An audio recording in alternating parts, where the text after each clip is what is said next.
In 1939, the United States was not the world's dominant power. It had a strong economy, but it avoided global conflict. Europe was burning.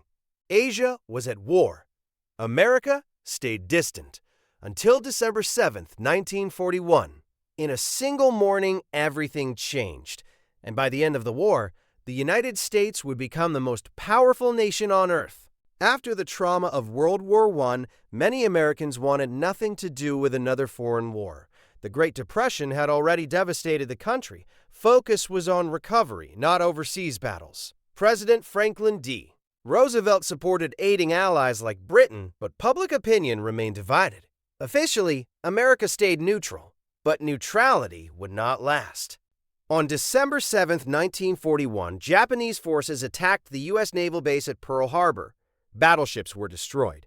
Over 2,400 Americans were killed. The next day, Roosevelt called it a date which will live in infamy. The United States declared war. Isolation ended. Total mobilization began. America transformed almost overnight. Factories that once made cars now built tanks and aircraft. Women entered the workforce in massive numbers. Industrial production exploded. The U.S. became the arsenal of democracy. By 1944, American factories were producing more military equipment than any nation in history. War revived the economy. Unemployment disappeared. The Great Depression finally ended. The United States fought on two massive fronts. In Europe, American forces landed in Normandy on D-Day, pushing back Nazi Germany. In the Pacific, brutal island battles slowly weakened Japan. The war demanded sacrifice. Over 16 million Americans served in uniform. More than 400,000 lost their lives, but by 1945, victory was within reach. In August 1945, the United States unveiled a weapon the world had never seen. Atomic bombs were dropped on Hiroshima and Nagasaki. Japan surrendered days later.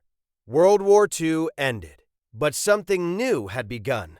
America now possessed unmatched military power and the most destructive weapon ever created. The balance of global power shifted overnight. Europe lay in ruins. Asia was devastated. Only two nations emerged, stronger than before: the United States and the Soviet Union. In 1945, the U.S. helped create the United Nations to prevent future global wars. Through the Marshall Plan, America sent billions to rebuild Europe. The U.S. dollar became central to the global economy. American influence expanded across the world. But victory created new tension. The Soviet Union spread communism across Eastern Europe. America opposed it. What followed was not direct war, but a decades-long standoff known as the Cold War. Nuclear weapons, space races, proxy conflicts. The U.S. was no longer isolated. It was now a global superpower, permanently involved in world affairs. World War II reshaped everything. It ended the Great Depression. It expanded federal power. It advanced technology, from radar to nuclear energy. It made the United States the leader of the free world. And from 1945 onward, America would never return to isolation. The war didn't just change borders, it changed America's role in history. Subscribe for the next chapter.